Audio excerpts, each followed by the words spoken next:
I'm Carolina Zaragoza, Ambassador of Mexico here in Ireland.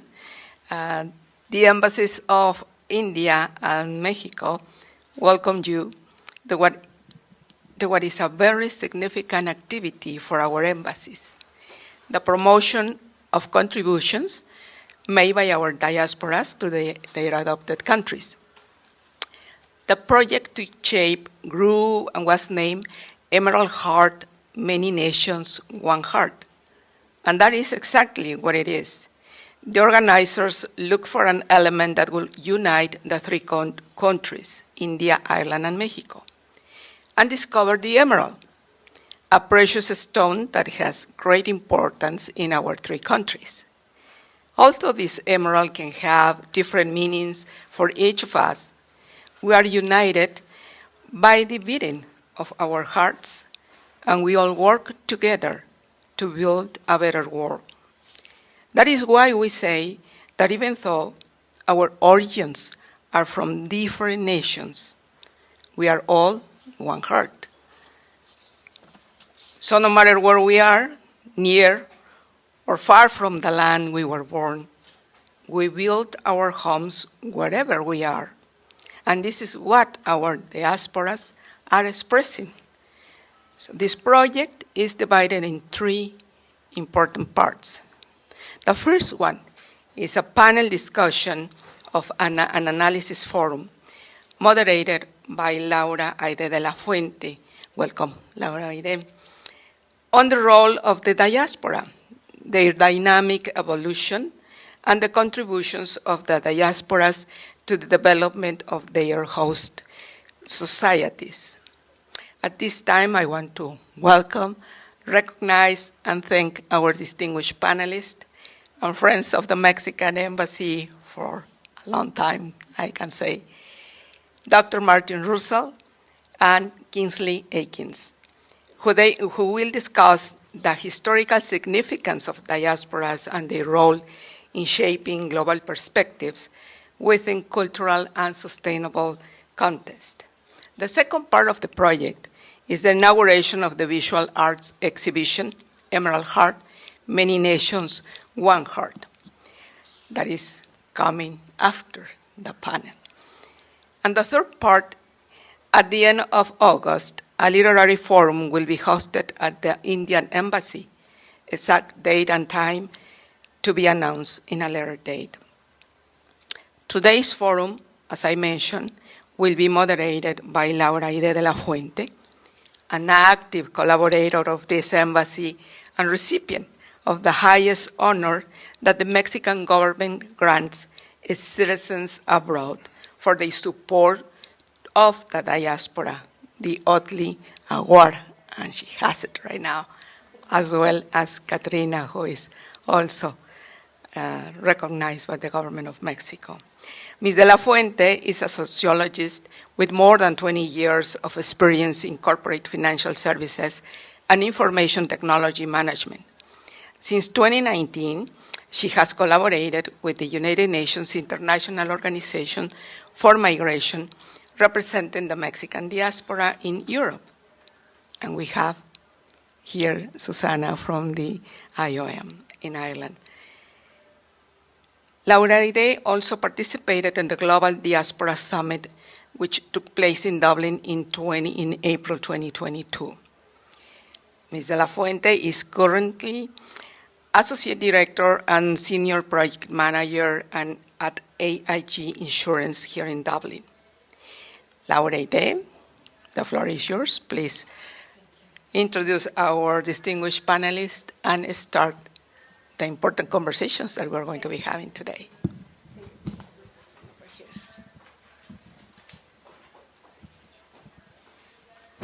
Thank you very much, Ambassador, for the welcoming words, and to the Embassy for allowing us to be here and to present this gentleman here. And thank you for letting me do the introduction of them, because it's an honor for me to share the stage with this gentleman. So let me just do an introduction for both. on my right here, first I have Kingsley Aikins. Kingsley is a founder and CEO of the Networking Institute, a Dublin-based consultancy company. He's a recognized expert on a professional networking and has written and spoken extensively on the topic and has run workshops and online, offline networking programs for major corporates in Ireland and overseas. He's an economics and politics graduate of Trinity College Dublin. In his career, he worked for 10 years for the Irish Trade Board and IDA Ireland and was based in Sydney. He then led the Ireland Funds for 21 years, mostly based in Boston, and his time with the funds, over $250 million, were raised for projects in Ireland. He was awarded a CBE for his work on the British-Irish issues. I did my research. I didn't know what CBE was. So he's commander of the Most Excellent Order of the British Empire, which, you know, it's very important mention. It's the most well-known award of the British government, instituted in 1917 by George V. The awards were created during the World War I to reward services of the war effort by people not in the front line. However, they are now appointed to civilians, like Kingsley, as well as members of the armed forces. He represented Trinity College, Irish universities, and Vichy, France, and Leicester at Rugby. He's married with 3 children, and he lives in Dublin, just in case you were wondering. And we have Dr. Martin Russell. Martin completed his PhD at the Clinton Institute at University College Dublin, where his research focused on diaspora media, diaspora philanthropy, and diaspora politics. He is the founder of Global Diaspora Insights, GDI, has collaboratively contributed to diaspora engagement in over 50 countries for a variety of public, private, and third sector clients. He's an advisor at the Networking Institute, serves on the board of directors of Ireland Reaching Out, and is a member of the Transition Assistance Practice Group at the Institute for Integrated Transitions. He was previously a visiting fellow at the UNU Merit. He has a diverse publication record, including cross-academic and policy landscapes, including several national diaspora policies globally. He has also supported design and delivery of numerous flagship global convenings on diaspora, including the Global Diaspora Summit held in Ireland in 2022, which is where I had the pleasure to meet for first time Kingsley and Martin, first time in person, because we had collaborated before, so welcome, and thank you very much for being here. The theme for the panel is just to give an opinion it deserves to the exhibition, but I'd like to give a little bit of a context on where I see, or Kathrina and I, where we see this cultural contribution fitting within the whole scheme of diaspora. So I'm going to start with a little bit of an international relations lesson. Don't worry, it's going to be just 5 minutes. I'm not going to do an exam, but you're welcome to take notes. I'm going to talk about 3 very important documents that have been created for diaspora over the last number of years. One is the Global Compact of Migration. The other one is the Sustainable Development Goals and the Global Diaspora Summit. So that's the context of where we are basing this panel.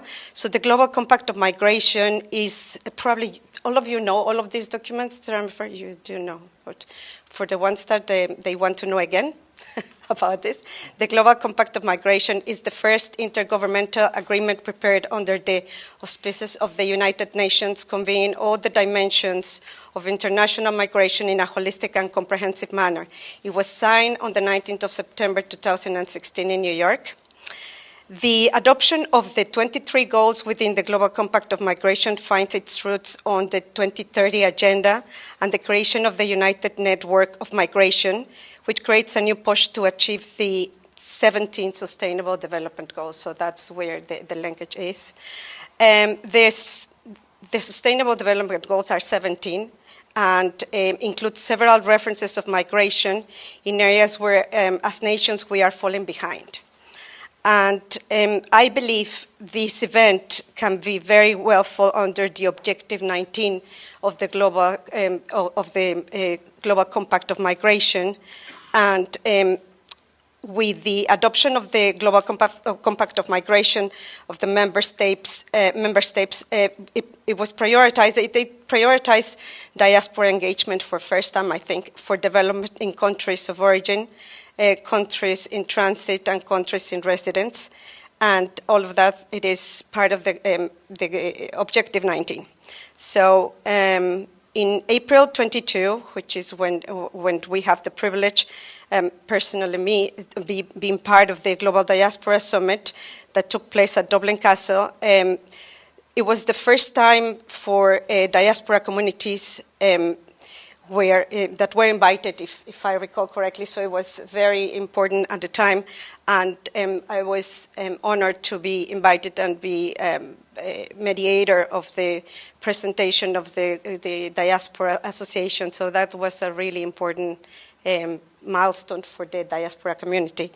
And the vision, I'm skipping a little bit more on the global, on the Objective 19, and that's probably where I'm basing my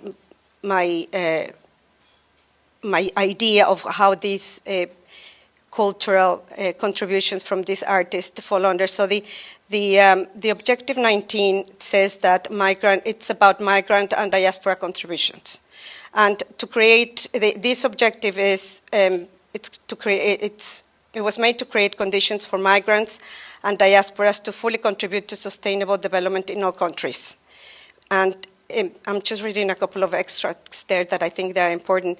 And it says, when it's properly managed, migration contributes to positive development outcomes and to realizing the sustainable development goals.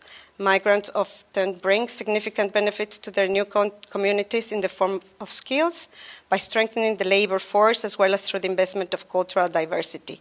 Migrants in the diaspora also play a role in improving the lives of communities in their countries of origin through the transfers of skill, social capital, financial resources, which contribute to positive development and outcomes. That's where we're placing, and that's kind of the context of the questions we're going to go through the panel with this gentleman. So just a little bit more on the Global Diaspora Summit. The vision of the Dublin Declaration that was signed in 2022 at the Dublin Castle is to institutionalize and operationalize the diaspora capital across policies and programs and partnerships in a coherent and consistent framework. And that's why I thought on this gentleman, because they have the framework and they're going to talk to us a little bit about it. And just from my perspective and for the people that probably watch this, I thought it was important to define what cultural capital is, because there's a few definitions of it. Some of them are a little bit more controversial than ours, but I'm going to pick the sociological one, which is the one closer to me. So in sociological terms, cultural capital comprises the social assets of a person: education, intellect, style of speech, style, dress, social capital, etc., that promote social mobility in a stratified society.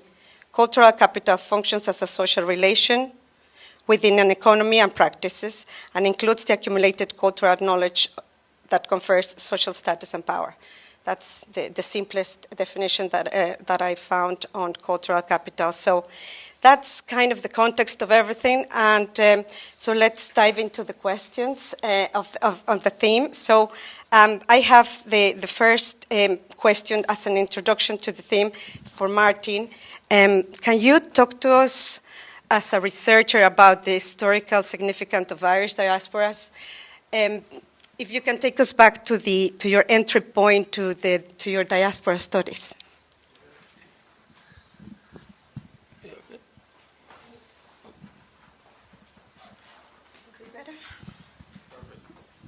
First of all, Ambassador, colleagues, thanks for the welcome and invitation. To the artist, I hope we do you justice over the next hour or so. Look, I'm sure everybody has these people in their network, but sometimes when a name pops up on your phone, it's impossible to say no to that person. You know, Laura is one of those people. For us, when we see the name, whatever she asks for, it's an automatic yes. But when she did ask me for my bio, I actually would say, just put down Kingsley Jr. Because this is much deep. But Kingsley's most important job today is actually translating my Cork accent. Because when I was a young student, not too far from here out in UCD, I remember my professor sitting me down after 6 months, and he said, "Martin, this is the first time I've read your writing." And he said, "You have to take this as a compliment. You sound better in print." But look, to link it to the question, look, I think in terms of the historical significance of the Irish diaspora, it's in every fabric of our society. You know, we're a dot on a map realistically when you look at it. We're an island, off the edge of Europe. You know, whenever there was any issue economically, politically, you know, migration became on many levels a release valve for the country. And I know Kingsley puts this quite powerfully a couple of days ago when he was giving a tribute to a colleague and a great friend, Tony O'Reilly. He said back in Tony's days, people progressed in life in spite of being Irish abroad. Now they celebrate and progress in life in Irish abroad because they're Irish living abroad. And I think that captures the historical significance, because at the core, I'm captured by the power of just the imagery of those three flags kind of sitting together. Because talking to the artists involved before we began, you know, we're living in a really interesting time of division, and we need a diplomacy of courage now that brings communities together. And I think diaspora occupies in that. So I guess in terms of the historical significance of the Irish diaspora, I think for me it's rooted in a very basic but I think important distinction to make. When we talk about migration more broadly, you know, I think of migration of the language of borders and identity, but I think of diaspora as the language of belonging and identification. And I know which one is more powerful, right, if we do it well enough. So coming back to my entry point on diaspora studies, you know, I particularly became fascinated by the role of the Irish diaspora and one of the great challenges on this island in terms of the conflict in the north of Ireland. And whilst when I went in as a young raw researcher, I began to think, well, that must play economically, politically. The one word I didn't have in my mind was culture and culturally. But when I began to really try to understand how diasporas function, and my entry point was around collective memory, and particularly how diaspora communities are shaped and influenced by collective memory, but also the cultural processes and the products that can actually shape that. And not just always to the positive, sometimes to the negative, in terms of what we've seen also on the island of Ireland. So that's where I came at it from, and I think, you know, I'll pause there to kind of reflect back onto Kingsley maybe. But for me, I just see it in terms of Ireland would be nowhere near where we are without the blessing of migration. And, you know, I say that quite poignantly. I think migration is a blessing in today's world. We all know the image of migration out there in today's world, but for me, it's spawned this great asset that Ireland has in terms of our people abroad. And culture is your way of keeping connected. And that professor who told me that I sounded better in print, he gave me great advice when I left that meeting. He said, "Martin, remember, diaspora engagement number 1 is culture. Diaspora engagement number 2 is culture. Diaspora engagement number 3 is culture." Thank you, Martin. I knew you were going to like him, and especially talking about culture. Kingsley, I know you lived for a number of years abroad, and you know the difference between a forced migrant and a skilled migrant. I think you fought under the skilled migrant. You migrated for. Okay, tell us about those reasons why you migrated and the significance of your experience as an Irish diaspora in your situation. Thank you, Laura. Ambassador, quiero hablar en español, pero de todas formas es más difícil para mí, entonces yo tengo que continuar en inglés. Gracias, muy amable. And maybe picking up on some of your points and then specifically answering your question. In 1847, the population of Ireland was 8 million. The population of Britain was 16 million. It's now 5.5 to 60. I mean, what an incredible sort of shift. So the bad news for Ireland is that 10 million people left this island in history. The good news for Ireland is that 10 million people left this island in history. And I was saying it the other day at that talk I gave. There was a time when the Prime Minister of New Zealand was called Muldoon. The Prime Minister of Australia was called Keating. The Prime Minister of the United Kingdom was called Callaghan. Prime Minister of Canada was called Mulroney. And the President of the United States was Reagan. So now from this little island off the edge of Europe where it rains every day, we have an incredible kind of global tribe, one of the great global tribes of the world, which is extraordinary resource for Ireland. But we're kind of only lately, in the last maybe 20 or 30 years, begun to see that there's a difference between the state and the nation. The state being lines on a map, but the nation being a global notion. And I think that's been very liberating for Ireland. And I think watching other countries, and I know India has an involvement today, I mean, I think one of the things that's happened is India is that there's a sense of global Indianness.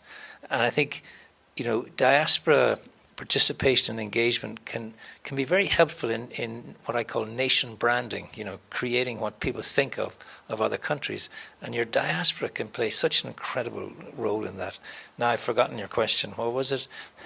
After that one, which is the historical significance of the diaspora, what was significant about your experience as an Irish diaspora? Yeah, so, I mean, I think emigration should be compulsory in Ireland, which is, in other words, you know, this is a small island. I don't know if it was Oscar Wilde or George Bernard Shaw, one of those great Irish writers, said, "Who knows Ireland who only Ireland knows?" In other words, to know your country, you need to leave. You need to get away. You need to see it with different eyes and different perspectives. That was very much my desire. As soon as I finished college here, I wanted to get out. There wasn't much going on here anyway, but I wanted to get away. I wanted to try and learn some language. I'm always embarrassed by the extent to which all of you speak such fabulous English and all of us struggle with any foreign languages. So I actually went to France and played rugby for a year, which was not a good idea. And then I joined Chorus Throctala, which is the Irish Trade Board. Emer, you probably remember the Chorus Throctala. And it's now Enterprise Ireland. And I got posted to Australia. And I arrived in Australia. I didn't know a sinner in Australia. I met a lot of sinners in Australia after that, but I didn't know anybody when I arrived. And my mum gave me the name of a neighbour whose friend's son was in Sydney. I called him and I said, "Can you introduce me to the local Irish business network?" And he said, "There isn't one." And I said, "Well, maybe we should set one up." So we actually established it, and 12 people showed up for our event. We called ourselves the Lansdowne Road Club, because I was a rugby guy, and that's where they play rugby here. And then, because we wanted other sports, we dropped the word road, the Lansdowne Club. And it's still there today. And it's the biggest Irish business network in any city in the world. But it started at nothing. And I was trying to find somebody who would be would lend his name to support this organization. Now, I don't know if you're familiar with this name, because he's passed away now, but his name was Tony O'Reilly. He was a very successful Irish businessman. He ran the Heinz Food Company in Pittsburgh. He owned Waterford Crystal, he owned newspapers. He did a lot of things. He was a famous rugby player, probably the greatest we ever produced. So I wrote him a letter, and I'm a total nobody. I wrote him a letter to Pittsburgh in the United States and asked him, would he head up our organization? And he wrote back and he said 3 things. He said, "Yeah, I'd love to head it up. I'm interested in the Irish diaspora. I'm interested in stuff like that going on." Secondly, he said, I'm coming to Australia to buy newspapers. And thirdly, he said, and I couldn't believe this, he said, "Would you be free for lunch?" So I said, "Yeah, absolutely." So I met him for lunch, and I worked for him for 21 years. And I ran a diaspora organisation for Ireland called the Ireland Funds. Now, this was an organisation aimed to bring together the disparate Irish people who are in different countries, engage them, and particularly get them to help with the problems, the struggles we had with the issues in Northern Ireland. And we had a fundraising dinner in New York to start this event, this organisation. And the dinner was so unsuccessful, the only reason we had a second dinner a year later was to pay for the first dinner. And that's $600 million ago. So I'm a big fan of the notion nobody starts a large organisation. I mean, the son of a Syrian migrant, 21 years of age, Steve Jobs, started a company in a garage in Cupertino in California and produced the first Apple computer. It's now the biggest company in the world. It's $3 trillion. And round the corner you had, two guys, one called Hewlett and the other called Packard, who started a printing company. Walt Disney was in a shed and produced his first cartoon. In this country, there was a plane took off in 1985 from Waterford flew to London, the first flight of Ryanair. Ryanair will do 25 million passengers this month. So I think the diaspora plays a role in all these different things. And then with my job, I was with IDA, bringing investment back into Ireland. And we had some wonderful diaspora stories. I'll give you one story before I stop. Intel, the great computer chip manufacturing company, wanted to set up a manufacturing headquarters in Europe, and they came and looked at all the countries, and looked at Scotland, and looked at the Netherlands and Germany and Spain. I looked everywhere and decided to locate their manufacturing headquarters in Scotland. And my boss, Kieran McGowan, said, "Why Scotland?" And they said, "It's a bigger domestic market in the UK, and it's got more people coming out of the universities and electronic engineering and all that." So Kieran said, "Give us 4 weeks." And he hired a recruitment company. And they identified 1,000 Irish electronic engineers, all working in the Irish diaspora, all working overseas. And they were interviewed, and 80% said, if Intel located in Ireland, we will come back to work for it. We'd love to come back to work for Intel. So when that was presented to Intel, they changed their decision. They decided to locate in Leixlip in Ireland, not in Scotland. And, the rest is history. They've invested 30 billion in Ireland. There's thousands working for them. And it all came down to a tiny little wafer-thin marginal decision as to why Ireland, not Scotland. And we used to call this the nudge factor. What's the nudge factor? What's the small thing that can push a deal in Ireland's direction? And we used to say the people, it was always about people. And the people who would give you the information, or he'd make an introduction or give you a piece of advice, we call them tipping agents. People who could give you a piece of advice, that would nudge a deal and tip it in Ireland's direction. And always it was the diaspora.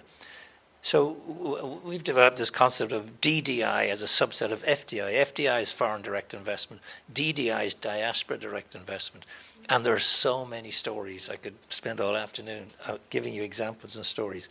So the power of the diaspora, this notion of the nation being more than the state, all those things, the idea that you can use your diaspora to brand you as a country. I mean, when I was growing up, we exported beer, biscuits, and cows.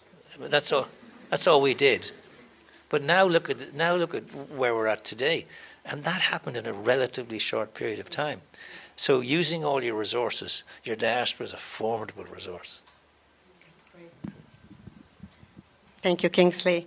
I think it's great what you said about the nobody starts a large organization, and that probably it's going to be very motivating for many of us here as an artist of whatever you're doing. So that I could spend the whole afternoon hearing those stories, but I have an agenda to follow. So let's talk about, and I think it's related to what we were just saying, that about that story about the engineers that they were diaspora on different parts of the world.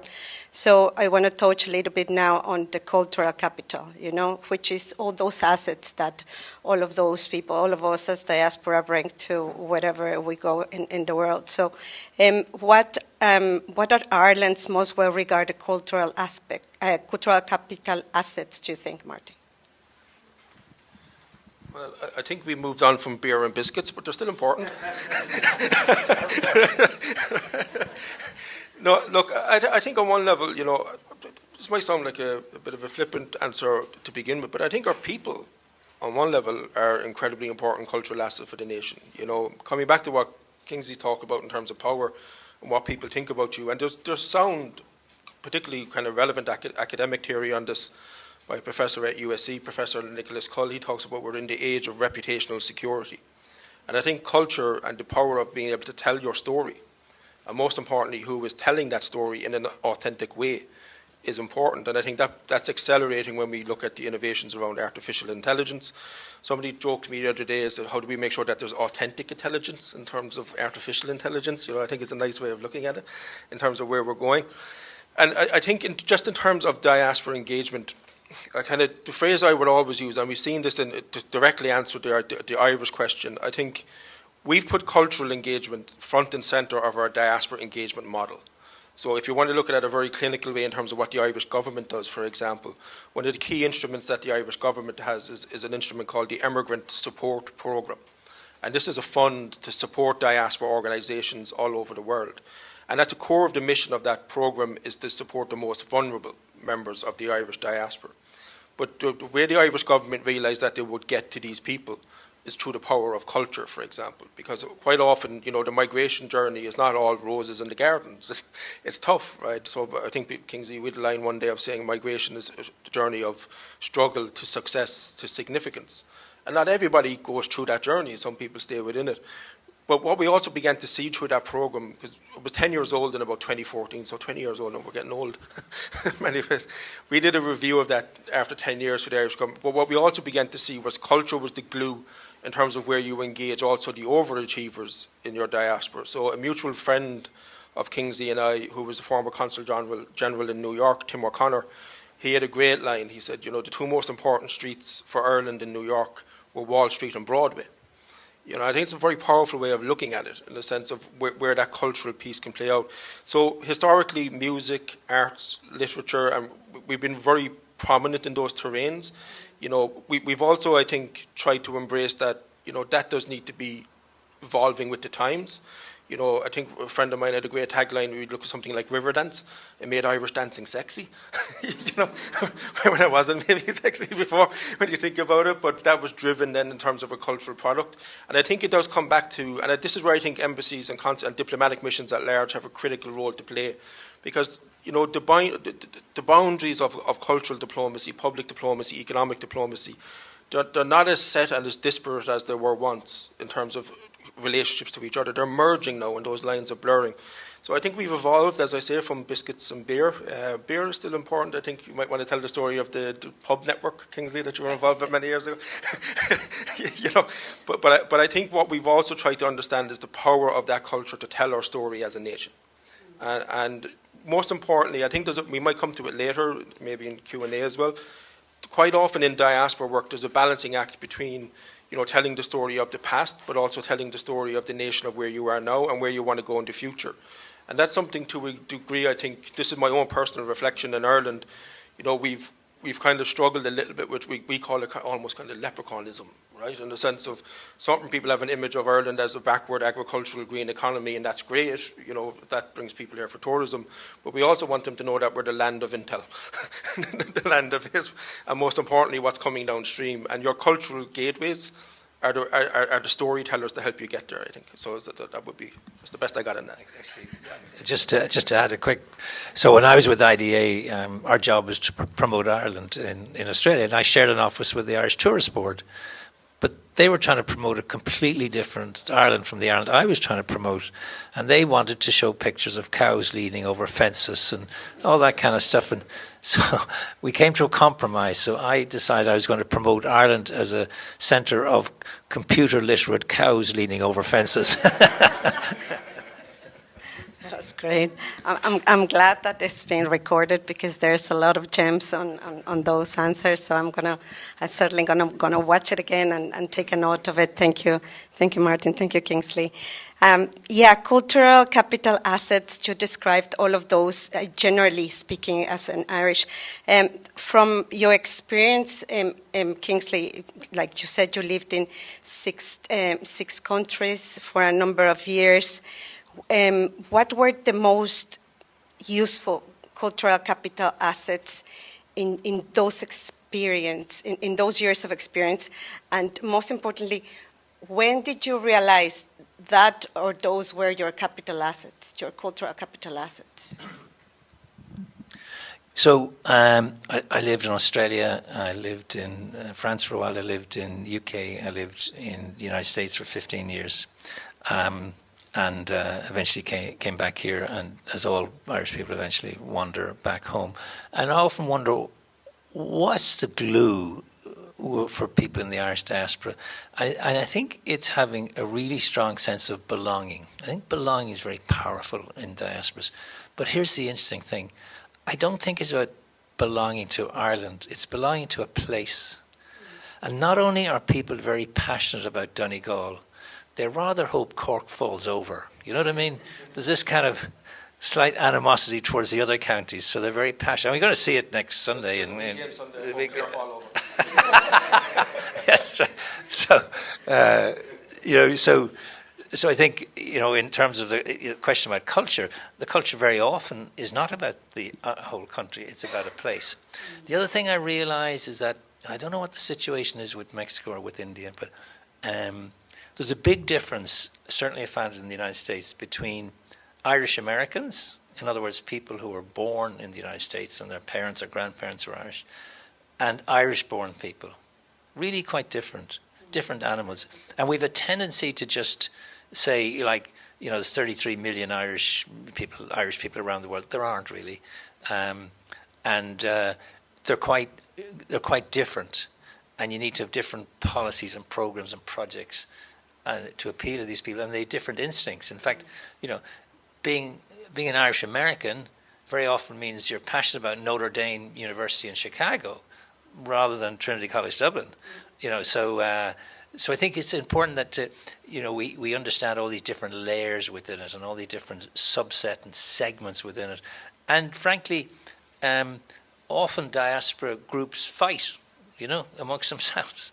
There's always disputes and arguments. It's a bit like, what do they say about, academic disputes are so vicious because the stakes are so low. But I mean. But, I think, and people often told me, I can't believe how the Irish diaspora all fight amongst themselves. And I said, no, every diaspora, try Haiti, or try Jamaica, or try Scotland. My God, the Scots are ferocious, And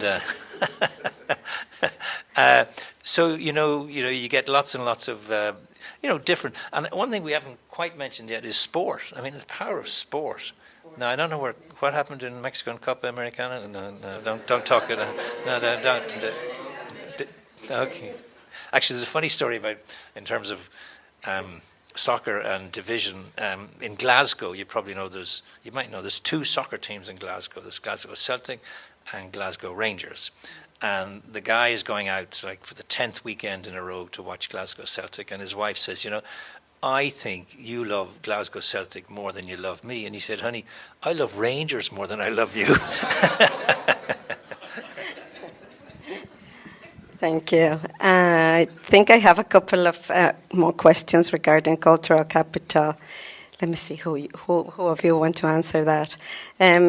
I just want to know about art and culture and aspects. Probably it's for you, Martin. Can you talk to us about art and culture aspects of your research studies on diaspora strategies, especially on the conflict transformation in Ireland? Before I get to that, I think, life is about timing more often than not. And I think Kingsley mentioned the word belonging. And I think what's really important at the moment, given some of the challenges we're facing in the world, I think the world is looking into a crisis of belonging. And I think there's forces that are actually accelerating that in terms of technology. So that's why I think that the time is now for this diaspora work, because this is a form of authentic belonging. So, and I think it links in, so to directly answer the question, what I really began to get fascinated early on in my research in the role of not just the Irish diaspora, but the impact and the influence back home in terms of trying to move towards peace was the role, as I mentioned earlier, of collective memory, and particularly how art in all its forms, but also in terms of how the communication framing through different imagery and visuality of how things were being framed in terms of presented to people was beginning to influence community decisions. And, I think there's a deep responsibility, and we may be seeing the ills of this. I'm trying to think about how to put this diplomatically. We may be seeing the ills of people not taking that responsibility seriously enough in the contemporary art and media landscape, particularly, about the responsibility that they have in terms of what we're projecting. We just have to look in the sense of what is truth and what is not, and the debates are going on. But what really fascinated me was particularly how art, it's a space, and when I say art, I'm not an artist, so I want the artist to give out to me in the room, but when I say art, I mean all the forms in which it can be represented, from museums to contemporary art landscapes to dance to film to theatre to everything in between. What I began to see in terms of the role of the Irish diaspora in the peace process, I would argue around the mid-80s, was a much more mature appreciation of how that should be represented to the community abroad in terms of the reality of what was happening. And I think art and particularly cultural landscape is one of the few spaces where we can have those challenging debates without them necessarily becoming debates. And I think that's very powerful in ages of division. You know, so I give an example, one of the where I saw this play out quite vividly, and this is the boring academic in me, where the stakes were very low, Kingsley, I promise you. You know, I spent a year of my life in archives of Irish American media, and if you look at the visual cues that were being presented through that media, and you track that through from the 60s to the 70s to the 80s to the 90s, you know, there's a lot of people done a lot of bad things in the Irish diaspora as well. And we have to admit that as well. It's not, as I said earlier, it's not all roses in the garden kind of stuff. You know, diasporas can be pretty destructive if not engaged in the right way. But what you do see is a shift, and I think that played out in our culture as well. You know, and if you look at Irish film in terms of how the conflict was treated later on, you know, and if you look at our artistic talent now and where it came from, you know, everybody's familiar with the Liam Neeson accent. You know, there's ways in which the story was being told in a different way. And I think that's the responsibility of art. It's up to us how we interpret it, you know, but I think my entry point to it, just directly on the research, if people are interested in this, 2 books that really stood me in good stead when I was working through this. One was from Marita Sturkin on Tangled Memories, which is a very powerful book in terms of how this visual, kind of the visual form can shape how we see as communities. And the other one was Angela Landsberg, I think, called Prosthetic Memories, which is also towards the most problematic use of the art form. So that's where I would answer that question. But I think at the core of it is really, really respecting that responsibility for art to make us look internally upon ourselves as well as communities, and understand that, you know, maybe we're not doing everything the way we should be. And that's okay as well, particularly in areas of conflict. Important to learn that, yeah. How could we learn when we are not making the right, they're not taking the right steps? Just to delve a little bit more on the cultural assets, and just to close this part with you, Kingsley. I'm sure. How many years ago were you come back to Ireland after living abroad? 10 years. So did you consider that you were a different person in terms of values and cultural assets from the time you left and the time you came back? And did you decide to capitalize on them, on those specific cultural assets after coming back from being in a diaspora?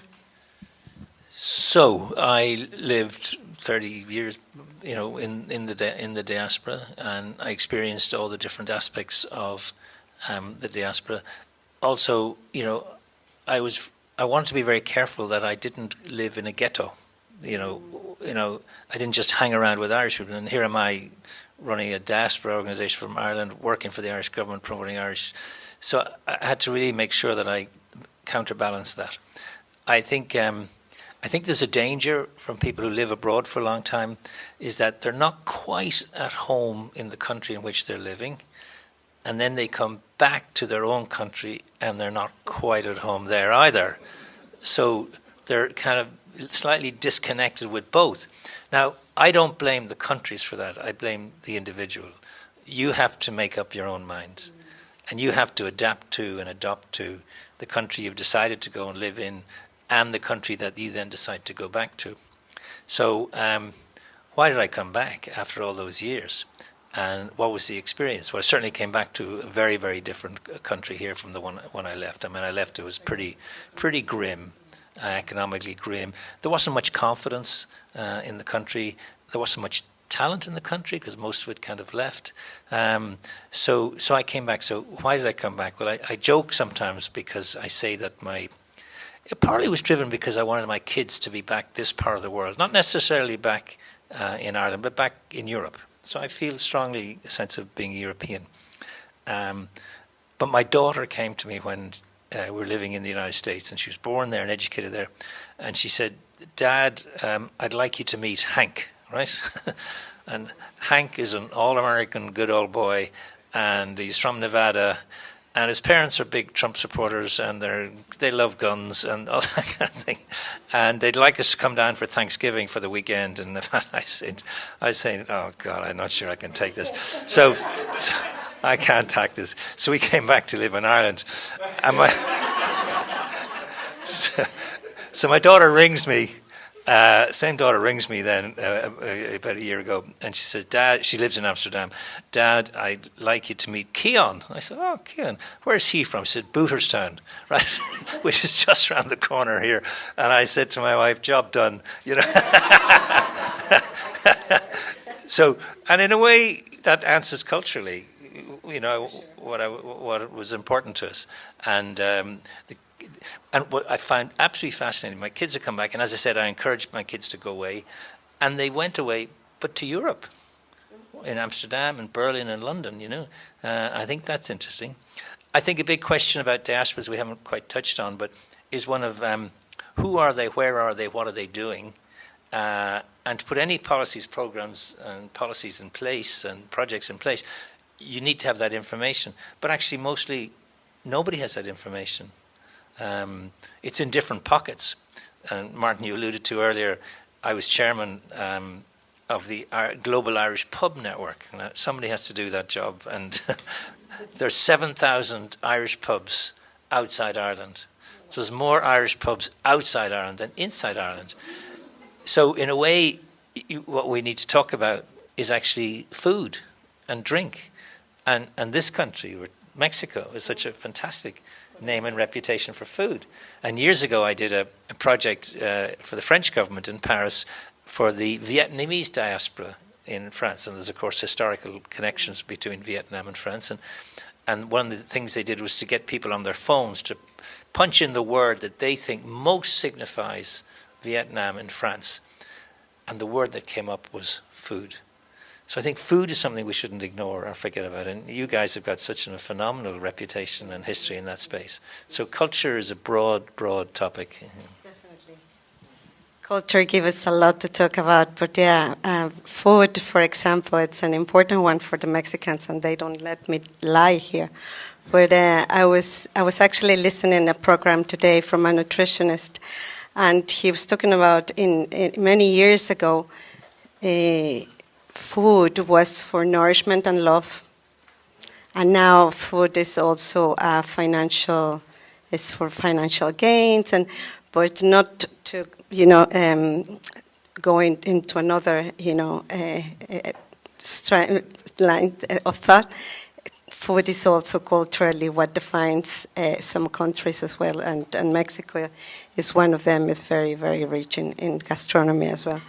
So I have just our final questions, and they are around the culture and technology, the diasporas, and their contribution to culture and technology. And this is because, especially on this exhibition, right? And I was talking to Kathrina yesterday or before yesterday. It's like, what part of that's my ignorance talking about, what part of the art it's technology, and then I thought and Joey was like, okay, yeah, I know that.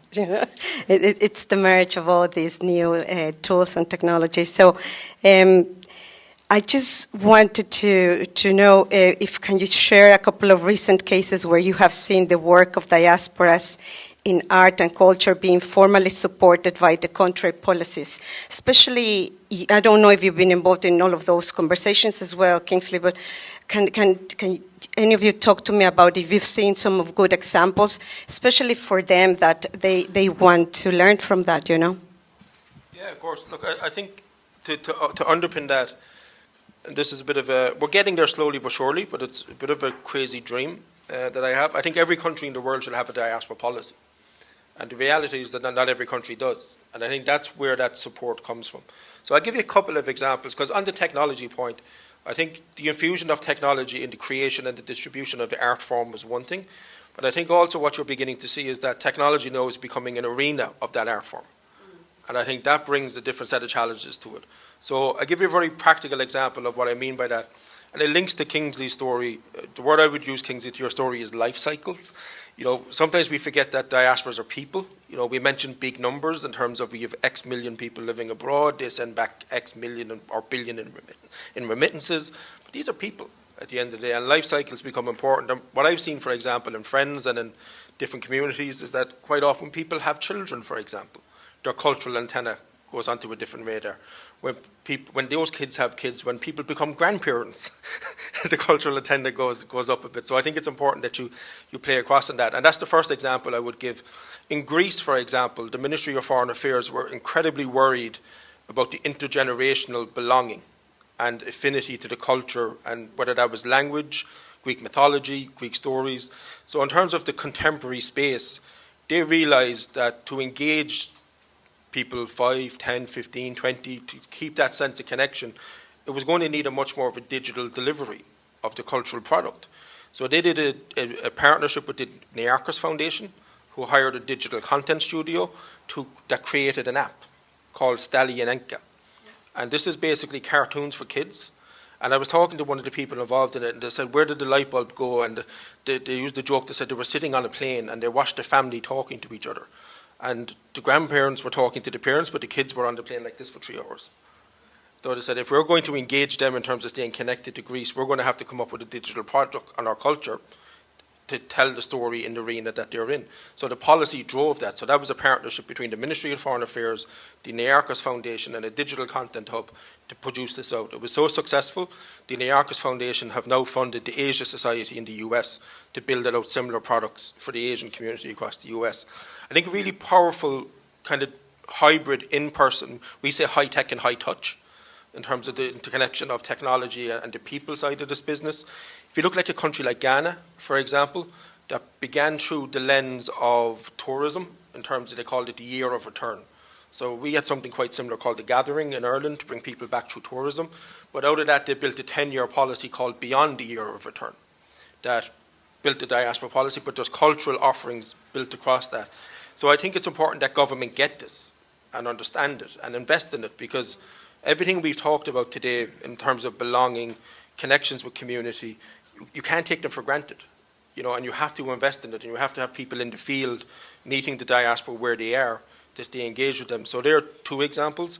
But Kingsley and I have built out a kind of a training course on this. We have about 100 case studies from around the world, and there's many from the world of art and culture.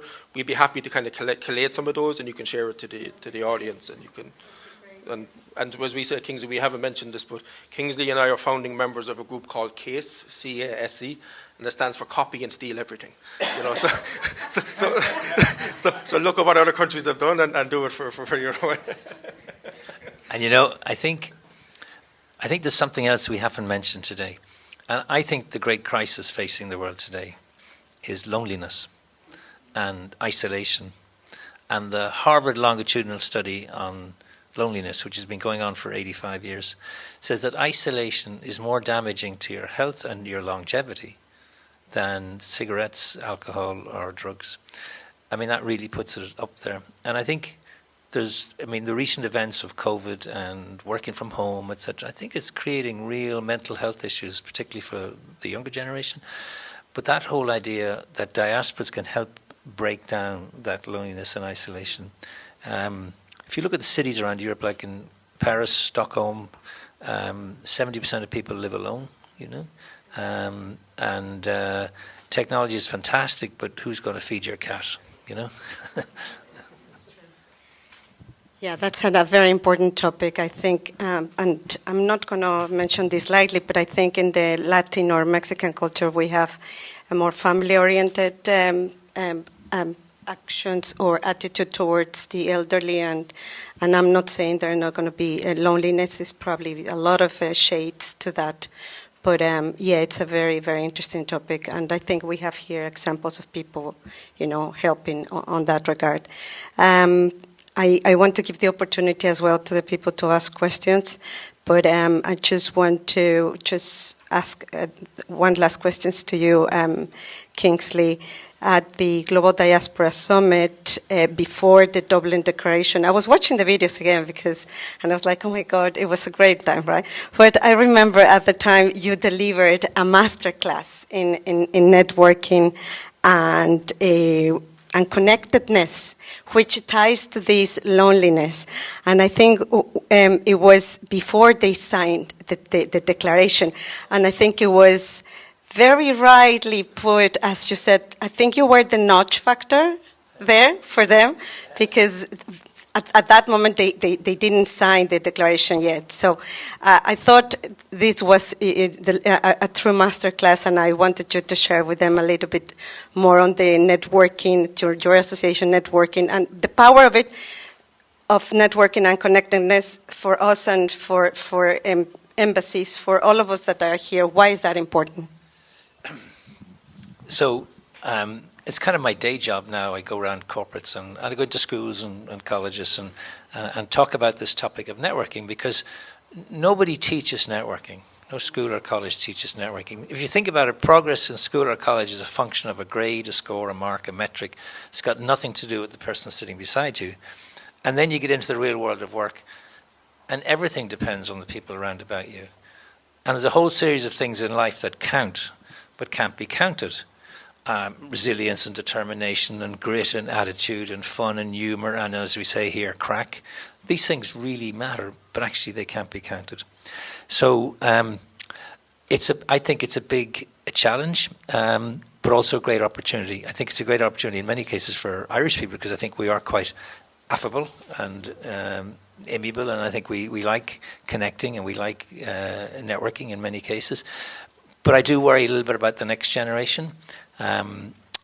CEOs around town tell me that the people that are coming out of the universities in Ireland today are fantastic, deductive, analytical, really sharp, completely crap at getting on making phone calls, of writing, of talking to people.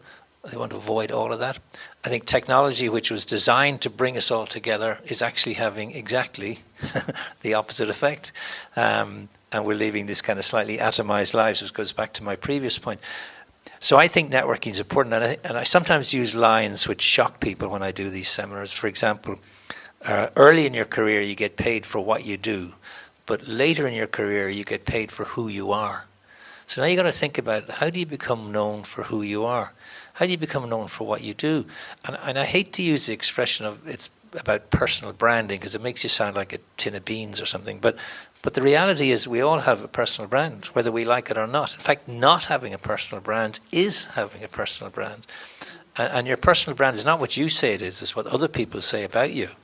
As Jeff Bezos said, it's about your reputation. Your reputation is what somebody says about you when you're not in the room. So all of this stuff's come together. And I'm a fan of a guy called Harvey Coleman, who's an American, who says an outrageous thing. He said, how well you do your job contributes 10% to your career progress. What? Surely doing a super job and you will soar. And he says, no. He says, doing a super job is the minimum. It's mandatory. It's expected of everybody. It gets you on the ladder. It gets you into the pitch. It gets you into the stadium of competition. But it doesn't get you up the ladder. He said, you get paid on performance. You get promoted on what other people think of your potential.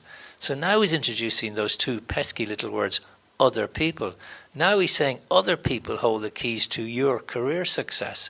So if it's only 10% your performance, what's the rest? He says 30% is your image, what people think of you. What are you known for? What's your reputation? All those things we mentioned. And then 60% of career progress when it comes to networking is exposure. Who's seen you in action? Who's seen you deliver? Who's seen you speak? Who's seen you? Do you do visible work? Do you do invisible work? And he says an interesting thing. He says, remember, in your career, all major decisions about your promotion, your compensation, the next project you take on will be taken by a group of people sitting in a room around a table, and you won't be in that room. How true is that? That's the way so there's a whole series of unwritten rules about life and business which you don't get taught. And, I don't know how many of you got the parental advice that I got when I was starting out, which is work hard, keep your head down, keep out of trouble, and let your good work speak for itself. it's really crap because work doesn't speak. Other people speak. And if nobody knows what you do, guess what? They move right along to the next name. Anyway, it's a 3-hour presentation, so if you... For more details, you can contact the Networking Institute of Ireland. But yeah, thank you for giving us a little bit a taste of what was that masterclass. I'm a fan of networking, professional networking, and who knows me here, they know very well I am. That's why I admire your work and admire what you do. There's a lot of things that I can take with me, but before we do the closing, I'd like to give the opportunity to people to ask some questions if there are any, and then we do some closing remarks. Yes. What do we do with the mic? Like that? Good. Is it necessary? Well, I would like to ask you both about how would you deal with the changed version of your culture, or the tergiversation, or the appropriation, the cultural appropriation, or some other things when you face some imitation of your culture that is not really pleasant, actually the opposite, and is so spread, so widely spread that is overwhelming.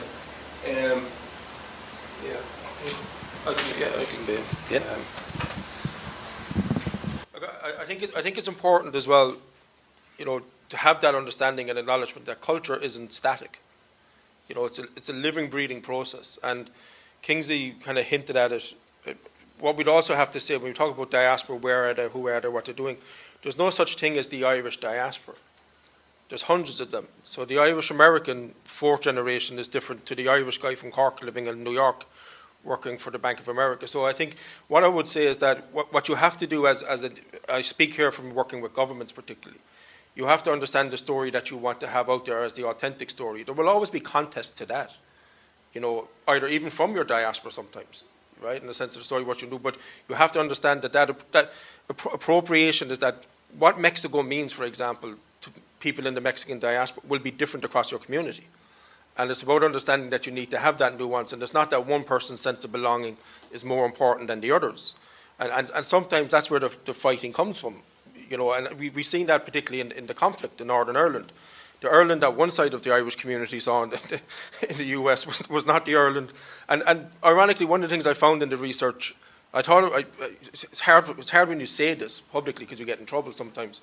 But we were probably lucky that there was an economic recession in the 1980s. Because what that did was bring a generation of people that had lived with the conflict over to the US. And I actually think it's no coincidence that it was by the kind of late 80s that you begin to see a shift. Because that's where, coming back to the boring time in the archive, you literally see it in the pages and you see it in the publications. So what I would say is that I think it's about understanding that you will have that variations of sense of culture and belonging. Now, if it's externalized appropriation, then that's where it comes back to the authenticity of the story you want to tell. That's a different play. And I think that's where cultural diplomacy is even more important, because we're seeing that in today's world in the sense of, and we didn't unpack this. Kingsley mentioned this word early on in the conversation. What I think effective cultural diplomacy through diaspora engagement does for a country is give you power. And we live in a world where we're seeing a reversion to old connotations of power. And I think it's important that we understand, when I say old connotations of power, in international relations theory in the last 15 to 20 years, we've been hearing ideas of soft power, where you get people on your side through attraction rather than coercion. Smart power, which is people-to-people power. But if you look at the shifts in the world that we're seeing in the first 25 years of this century, we're actually reverting to hard power. So we're not progressing that far as a society as we like to think we are. If you look at where the world was 100 years ago to where it is today, we're not too far ahead of where we are in terms of conflict. But I think that power is important, and understanding the power that cultural diplomacy through diaspora can bring. And it's about then having the right people in your diaspora telling that story. I give you a very small example, maybe directly answers the question earlier about our cultural assets. You look at the power for Ireland that a Paul Mescal does, that a Liam Neeson does, that a Daniel Day-Lewis does, that a Barry Keoghan does, when they're on the stage at the Oscars, the BAFTAs. You know, we're not talking about millions of people there. We're talking about a cohort of 15 to 20 people, and that's something that Kingsley and I think believe in quite strongly in diaspora engagement. Across different types of your diaspora engagement, sometimes it's about finding the right 20 people rather than trying to engage a lot and having them on the mission. So I don't know if I answered the question. I think I tried. You know, I think we sometimes use an expression that, you know, we want to move your diaspora from being lost actors to national assets. And historically, that wasn't as easy as it is now because of technology. Communications are so phenomenal now. Because I think in the old days, your geography dictated your identity. You know, if you lived in Southern California, that's who you were. But now you can live in Southern California and be very engaged with, you know, Guadalajara or Sligo. You know, so you can actually live what we call a hyphenated life. You can actually be engaged with two places at once, which is really fascinating. Whereas when I think back to the older generation, you were gone and you were gone forever. I mean, my great-grandmother had 4 brothers who went to America and she never ever saw them again. I mean, those days are gone to a fair extent. So I think that's a big shift. Thank you, Kingsley. Any more questions? Oh, yeah. Thank you. My name is Zuzana and I'm from IOM. I was named at the beginning. First of all, thank you for this opportunity. It's really my honor to be here. I wanted to mention that you mentioned Global Diaspora Summit from 2 years ago a couple of times. You may know that there is another Global Diaspora Conference being prepared, and it will take place in Cape Verde on 12th and 13th of September. So if you want, I can share a link with you, and if you are not already connected with organizers. And I wanted to use this opportunity to ask distinguished guests on their opinion, to look at diaspora differently from the perspective of country of origin. What is your opinion? How can diaspora be engaged, involved, or should it at all, in efforts of the country of origin to bring diaspora back? Not too far from here, in European Union, small countries that face brain drain and very often brain waste. That's how they see it. It is very economic, sorry, in this cultural event, it is very economic thinking and argumentation. And migration is not a solution for them because they're simply not attractive for migration. So they're trying hard and failing so far to bring their migrants back, actually, their emigration back. So what is your take on it, your opinion? How can diaspora support, and should diaspora support? I like the way Kingsley just subtly kept the microphone moving. You know?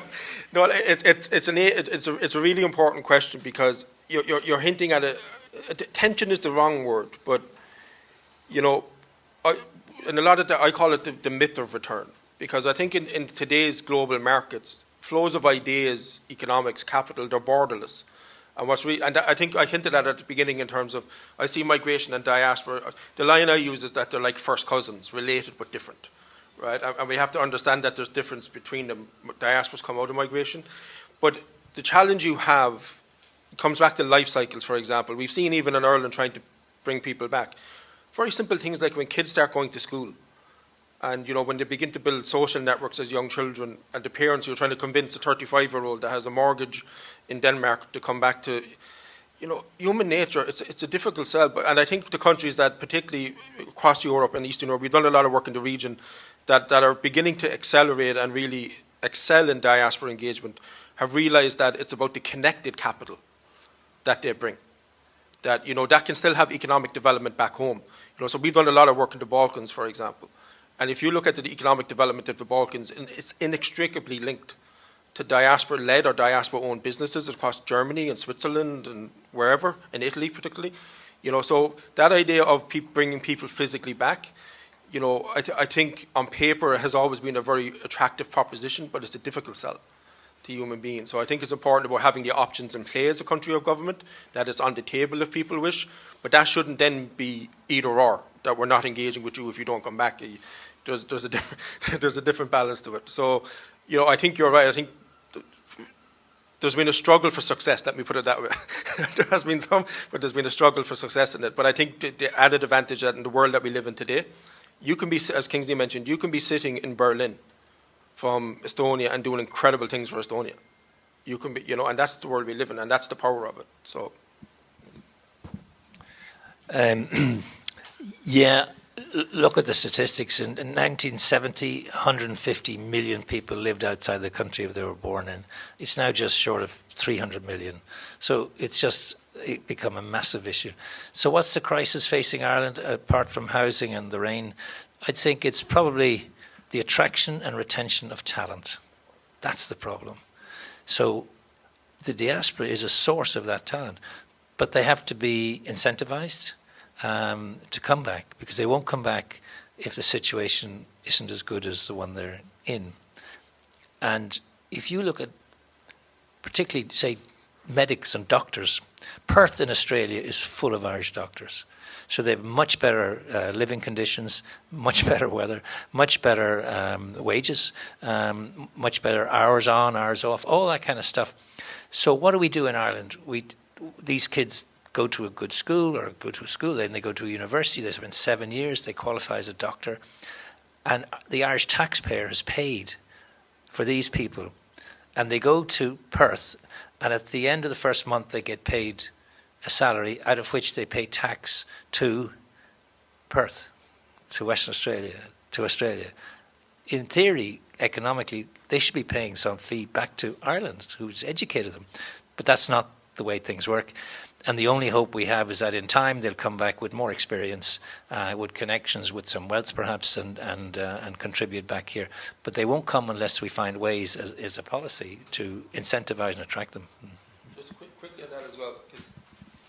I think it's a brilliant question. Kingsley kind of raised it up in the back of my mind. You know, we live in a world where migration has a pretty tough image. Let's be frank. If I asked everybody in this room to close their eyes and I said the word migration, we all know the type of images that come to mind, right? So the challenge, I think it's an opportunity. I'm a bit of an eternal optimist.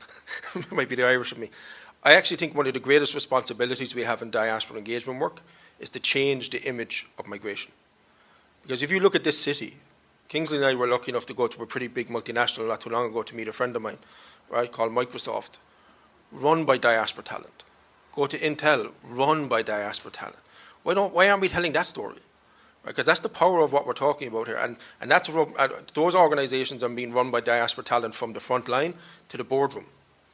And that's the piece we have to tell. And again, some of them, because Kingsley mentioned the numbers on migration, think about this in a very simple way. That's first generation migrants.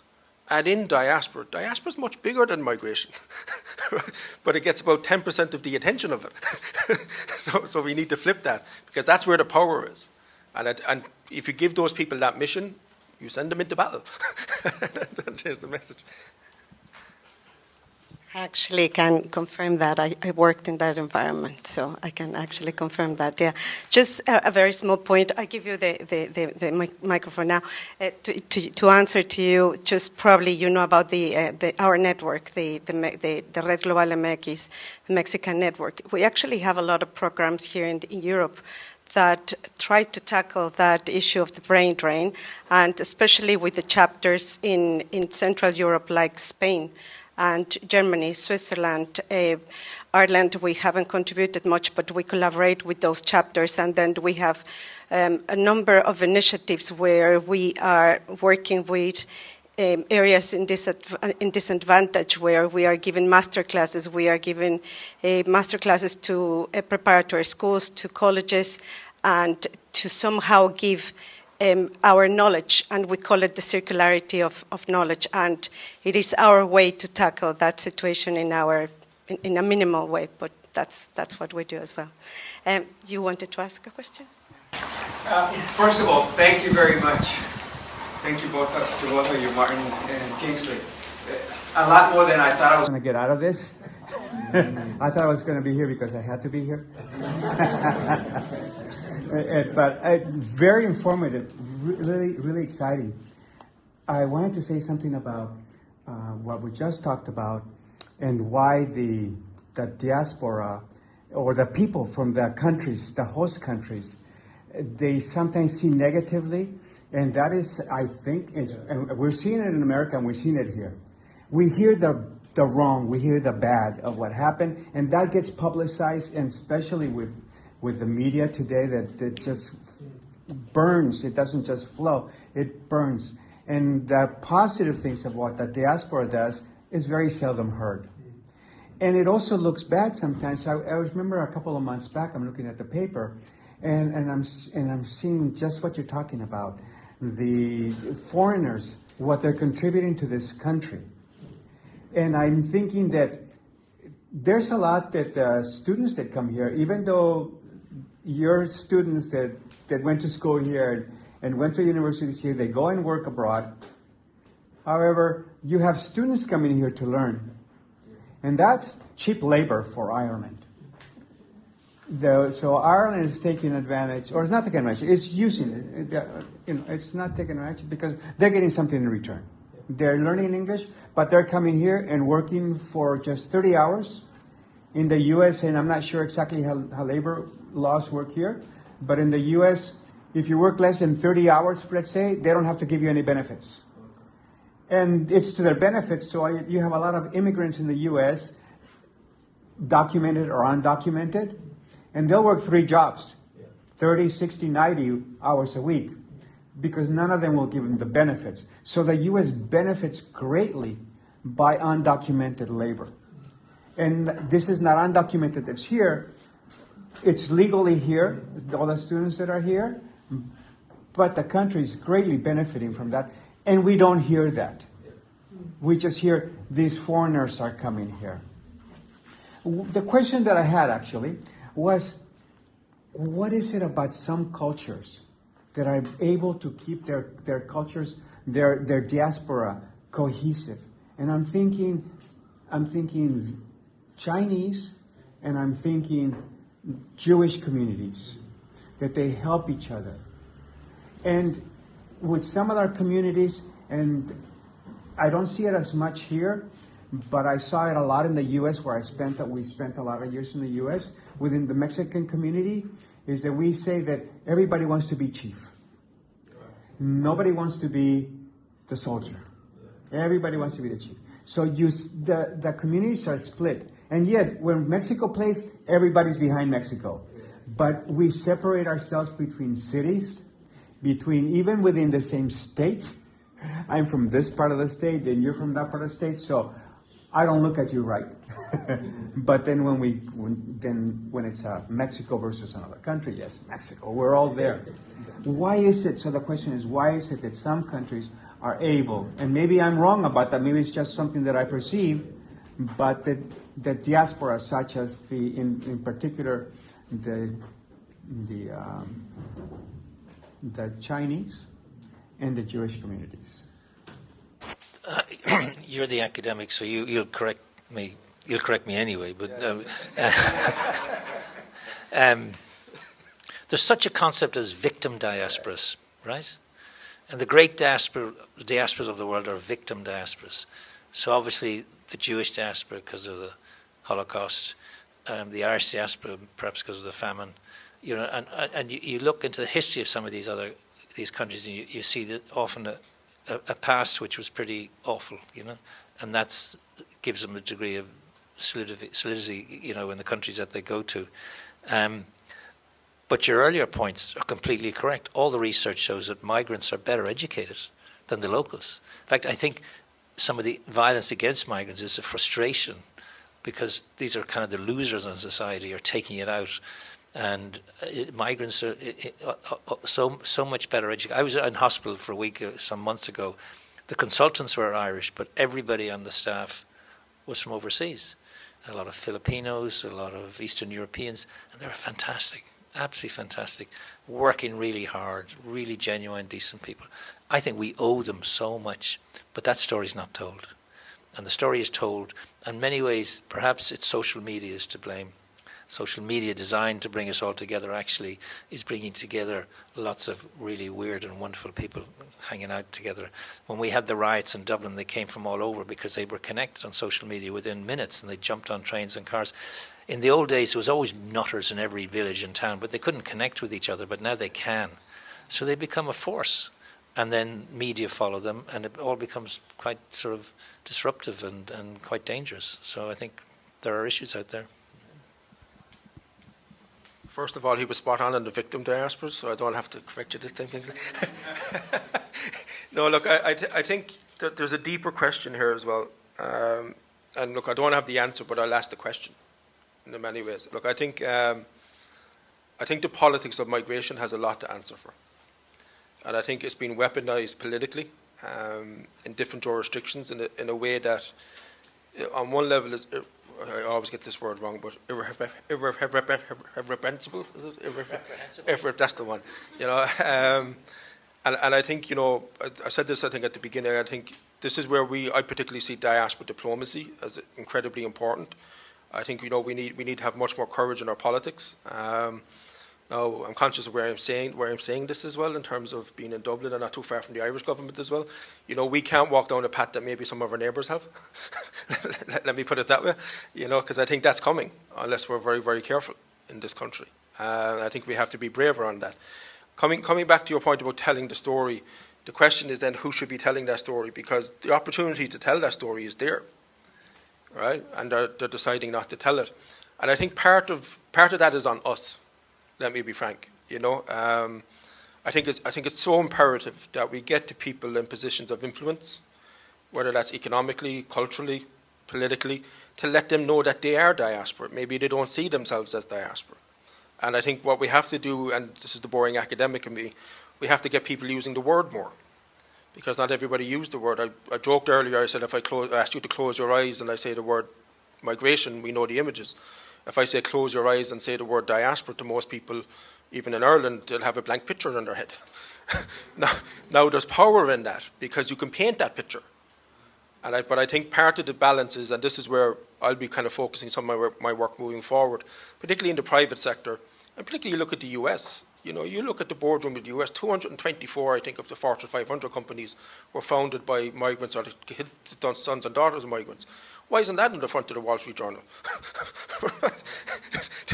Think about it, you know. But I genuinely don't think these people see themselves as they are. We haven't gotten into them to say to them, this is you. And what I've seen coming back to how the communities keep together, and I'm conscious of who I'm saying this next to, because Kingsley walked the talk. I just talk it and research it and write it. So he very much walked it. You know, I think one of the let me say two things. I think one of the last great successes of US foreign policy was the Northern Ireland peace process, and it meant not putting any boots on the ground. It might be a lesson in that for them. And I think, secondly, on the Irish diaspora story, I think we've done a pretty average job after the Good Friday Agreement on engagement of the Irish diaspora, because the peace process was a cause. And when you have a cause as a diaspora, the community coalesce around it. So we often talk about you need three things to be successful in diaspora engagement. You need a great case powerfully articulated, right? And that makes sure that the case becomes a cause. People want to row in behind it. That comes to the second element. It's about a constituency of support. Who's going to put their name and reputation on the line when it matters? You know, maybe when you're not in the room, to put this forward. And the third step is leadership. And the last time I checked, we're pretty light on leadership in the world at the minute. So we'll have to figure that piece out. So I don't want to end in bad news, because Northern Ireland proves it can be done. You know, but I think that's where we need to get to tell that story moving forward. One more about what you were saying about the doctors that go abroad, educated here and studied abroad. From a perspective of an Irish person, let's say that they make, as a doctor, 150,000 euros a year when you graduate from university, and you're going to make that here. You can kind of live, but not if you have a family of four. And you go abroad, and you're going to get the same 150, but it's going to cost you less to live. So it's not how much you make, it's how much you have at the end of the month, or at the end of the year, however you want to look at it. So for a foreign person, in particular, let's say, that comes from a country like Mexico, to come here and somebody tell you you're going to make 150,000 a year, it's like, where do I sign? I had a friend of mine who I had worked with him, just actually a person I worked with, and he was telling, they offered me a job in the U.S. as an engineer, and they're going to pay me X. And I said, great, but look, does your wife work? No. You have a maid? Yes. You have a house? Well, it's an apartment. We have apartments. It's not a separate house, you know, but it's apartments, but it's their own house. And I said, if you go to the U.S., you're not going to have a car. You're going to have to buy your own car, your own insurance. Your wife is going to have to work Or if not work outside, she's going to have to work in the house. She's not just going to take care of the kids. Very different, and it's going to be lonely. And those are the things that we don't put a dollar value to it, but it has a big effect. He ended up staying in Mexico. He realized what a great job he had. Yes. Thank you very much. I think we could. Do we have a time for one more question? Quick one? Yes. I'll make it brief. Yes. Thanks for the interesting discussion, and to Ambassador Zaragoza for the invitation. I'm with the Department of Foreign Affairs, so even though I don't work directly on diaspora engagement, it's always been a fundamental part of our foreign policy, as we've heard today. But we've definitely moved, I think, in the past even 10 years from engaging with the traditional diaspora groups in the Anglophone countries mainly, to trying to engage more with those underrepresented diaspora groups and the non-traditional diaspora groups. And I think we've done that partly through the ESP, which is the funding mechanism that you mentioned, Martin, and making sure that we apply a lens to that, whereby projects that are aimed at connecting with non-traditional diaspora groups or women, or the affinity diaspora, for example, that there's an extra weight applied to them. And we've had a really interesting project on links with the Caribbean, which displayed in the Epic Museum last year, which, if anybody got the chance to see it, was a real warts and all look at our footprint in the Caribbean, and told the story of everybody from Irish slave owners to Irish people who'd helped with the development of literature and the promotion of Caribbean literature, and even self-determination movements in the Caribbean. So it was a really holistic approach, I think, to looking at our diaspora in different parts of the world that was exemplified by that particular exhibition.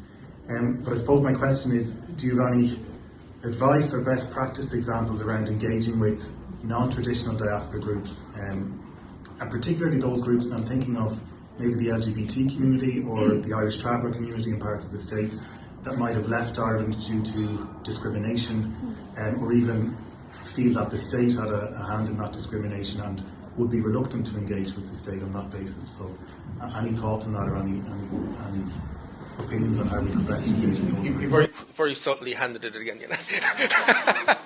look, two quick elements to the answer. I think, first of all, just to echo what you said from the department point of view, this comes back to the value of having policy or strategy. Ireland is quite young in terms of diaspora strategy. Our first one was 2015, I think, right? The second one was 2020. But that strategy, what I'm most proud of in the evolution between those two strategies, not necessarily the instruments, is that became a vehicle and where we spotted those gaps in terms of Ireland's diaspora engagement, in terms of engaging with diasporas. If you said Irish diaspora 10 years ago, you would say pale and stale, right? Everybody gets the message. But it's not. And the policy and the strategy gave us a baseline to actually reflect up on that. And I think the most recent one is actually much more assertive on engaging the diversity of the Irish diaspora. And that challenged us as a community to look at ourselves as a community and to push it forward. Second part of the answer, you have to engage them where they are and on their terms. So, for example, when we did the research for the Irish government on the Immigrant Support Programme in 2014, for the undocumented or irregular Irish, whatever term you want to use, in the US, there was no point in me hosting an event in a consulate. They're not going to walk through the front door to come to me, right? And I said that to colleagues at the time, it's a waste of time. So what did I do? Jokingly, I went to the Irish pub. And I got talking to the person behind the bar, who was from South Boston, who knew where these people were working. And I made some connections through her, and we went down and we heard the community in a different way. So they're going to have to, you have to provide the pathway for them to engage, but engage them on their terms, because the key piece in all this is trust. Do they trust you? Because that's what unlocks it all. And I think, as I say, we're living in a world now where there's a bit of a vacuum of trust, a vacuum of belonging. Diaspora can give you all of that. So hopefully, I know it's a quick answer. I think we're caught for time. I want to make sure we give the artists the time that they deserve for all their hard work. So I can pick it up after for a deeper conversation. Thanks, great. And look, hats off to the Department of Foreign Affairs and to the government, because they're doubling the footprint of Ireland's embassies and consulates around the world, which is only going to be great for servicing the diaspora. I think that's really, really fantastic. And there's all sorts of interesting niches out there. And I have to admit that some years ago I set up a thing called the Wine Geese Society of Ireland. In other words, we went around the world when I was with the Ireland Funds, and we visited wineries around the world which were of Irish extraction or distraction, we sometimes say. I remember we went to Argentina one year, and I remember going to the winery there in Mendoza, I asked the owner, checking what his name is, he said, my name is Jose Luis Hernandez Murphy, right? And he has this wonderful winery. And of course, you know, Hennessy, the great brandy in France, with the Hennessy's from Cork and Lynch-Bages and Bordeaux. And so you can actually discover all sorts of niches. And you mentioned a few. I'll tell you one niche I think we don't do a good job on. I think government could play a role here, is to work with the new Irish diasporas here in Ireland. I mean, the Nigerians and the Kenyans and the Mexicans. I mean, I think we should be working with these people, because that gives you great soft power, and it gives you, I think, a calling card back in those countries. And we don't really do anything with them. We kind of think it's up to their country to do that work. I think we're missing a trick there. What do you think, Mark? Yeah. And I'll just finish by saying, as part of the national strategy for Ireland's diaspora national strategy, one of the elements is to pass on and to help other countries with, you know, with their diaspora efforts. And we've been, 50 countries now we've worked in, and counting. And we were in Zambia and Nigeria there. And the number of politicians we met in those countries who were had been taught by Irish priests or nuns was just incredible. Now, we've no more priests and nuns going to Africa. It's over. But the history was a non-colonial history we had. And I think the next phase of our interaction with Africa is to teach African countries to connect with their diasporas. That's what we do. We go around these countries and we share, you know, because it's a non-competitive industry, you know, and I think we in Ireland could become the world leaders in this space if we really put some time and effort. And that's kind of finished by saying that's really been our driving mission over the last period of time, is to position Ireland in that sense. When we began that mission, I had full head of hair. I think that take us nicely to the closing remarks. I think I'm going to take those as your closing remarks, because we need to allow the artists to put together here the place. But I'm sure you could agree with me that this is a testament of how important these diaspora engagements are. And it was my intention with Kathrina's to show you and the IOM and the Government of Ireland to show you that this exhibition, it's a little sample of what we can do as a diaspora, and that could also be a part of a continuous discussions here, because we left so many things here that we could unpack, and we didn't have a time, but it's just a taste.